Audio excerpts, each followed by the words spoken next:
국민의힘이 어쨌든 간에 합의를 해놓고서 다시 논의하자. 저희 당 같은 경우도 그날 저희가 의총을 하면서 뭐 다른 생각을 가진 의원들도 꽤 많았고 적극적 지지자들 같은 경우도 원안을 반드시 통과해야 된다 뭐 이런 얘기들이 있었지만 국회의장이 중재안 낸 것에 대해서 다 의총에서 합의를 한 것이고요. 권성동 대표가 예전에 20대 국회 때 기소와 수사를 분리하는 법안을 내신 분이에요. 너무나 내용을 잘 아세요. 그래서 내가 불러줘서 국회의장이 했다. 자기가 주도해서 낸 거고 이른바 윤핵관 아닙니까?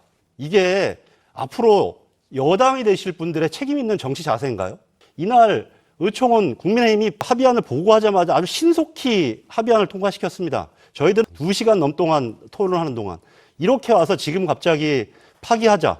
이건 정치 도의에도 맞지 않고 헌정사사 그리고 정당사에 유례가 없는 일이라고 생각합니다. 처음 이 중재안이 나왔을 때 박병석 의장 중재안에 조건이 있었습니다.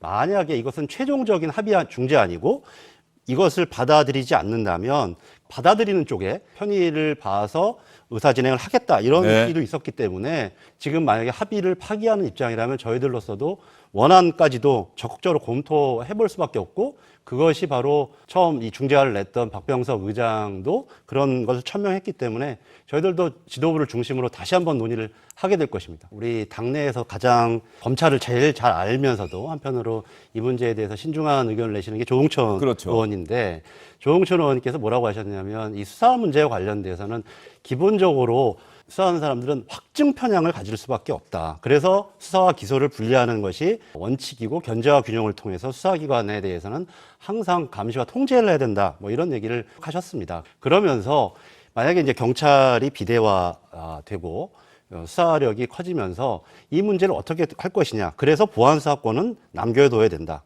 그러나 그것이 별건 수사로 변질되지 않도록 검찰에서는 징계유권이라든지 또 적절한 통제 장치가 있습니다. 이렇게 해서 검찰과 경찰의 수사와 기소를 분리해 나가는 그런 제도들을 충분히 시행해 나갈 수 있는데 그것을 너무 극단적인 예를 통해서 편향적인 좀 의견을 주시는 게 아닐까라는 생각이 들고요. 어떤 안이 협상을 통해서 합의가 되어 있는데 그 안에 대해서 비난하면서 마치 우리 더불어민주당이 뭔가를 보호하고 뭔가를 옹호하기 위해서 하려는 듯한 그런 행태를 보이는 것에 대해서는 상당히 좀 앞으로 이번 협상만 있는 것이 아니라 앞으로 정치 협상은 계속될 텐데 여야 협상은 계속될 텐데 굉장히 좀 유감스럽다는 생각이 듭니다. 이렇게 되면 원내에서 여러 가지 협의들을 어떻게 하겠습니까? 근데 이게 뭐 갑자기 어제 오늘 튀어나온 사안이 아니지 않습니까? 국민의 정부 이후 한 20여 년간 어떻게 하면 이 무소불위의 검찰 권력을 통제할 것인가에 대해서 오랜 논의가 있어 왔던 사안이고 지금 기소와 수사를 분리해서 그리고 수사기관이 갖고 있는 확증 편향을 줄여가는 것 저는 그것이 국민들로 하여금 이득이 되고 가는 그런 방법이라고 생각이 들고요. 우리가 아무리 수사를 잘한다 그렇게 따진다면 더 많은 뭐 수사기관을 늘리고 엄격하게 해서 그렇게 해가지고 죄를 찾는다. 과연 이것이 오늘날의 방향인 것인지 아니면 수사 기소를 분리하고 공판 중심주의를 통해서 거기서 다툴 수 있도록 가는 것이 선진 사법국가의 방향인 것인지 다시 한번 좀 국민 여러분들께 꼭 말씀을 좀 드리고 싶습니다. 졸속 부실은 말할 것도 없지만 더 심각한 문제는 관저 선정 과정에 김건희 씨의 낙점이 있었다는 의혹이 제기되고 있다는 사실입니다. 대통령이 큰 권한과 역할이 있지만 공직자입니다. 많은 공직자들 그리고 공공기관 직원들이 자기가 임무가 부여되면 또 자기가 근무가 할 곳이 적으면 거기 들어가서 만약에 공간이 있으면 거기 들어가서 삽니다. 그것이 공직자의 자세입니다.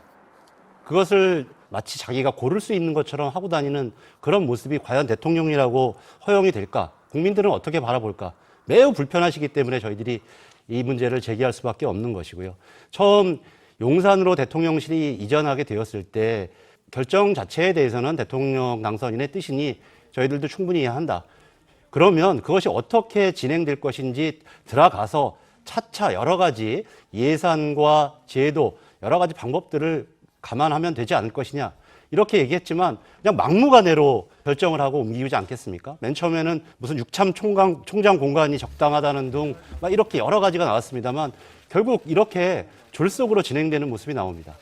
취임식 날 결국은 대통령 영빈관을 사용하지 않아서 무수한 혈세를 또 쏟아 부으면서 대형 고급 호텔에서 지금 뭐 축하연을 한다고 또 언론 보도가 네, 나왔습니다. 저도 기사 봤습니다. 이렇게 막무가내로 아무 계획도 없이 일을 벌려놓고 나서 국민들의 혈세만 들어가고 있는 일들, 그리고 지금 뭐 서초동에서 왔다 갔다 출퇴근을 한다고 하는데 과연 모의 연습으로 국민들의 출퇴근 시간에 그런 것들이 해결될지 굉장히 걱정입니다. 전혀 준비가 안 된 대통령 직무실 이전이다라는 것을 스스로 저는 국민의힘 쪽에서 인정하는 것이라고 생각하고요. 저는 이런 부분들 지금 국민의힘에서 더 좀 대통령 당선인에게 좀 직언을 해야 된다는 생각이 들고, 그리고 이런 부분들을 걱정하시기 때문에 당선인의 지지율도 아주 이례적으로 이렇게 곧 취임이 앞두고 있는 상황에서 국민들께서 걱정하고 지지율도 떨어지고 있다, 이렇게 생각을 합니다.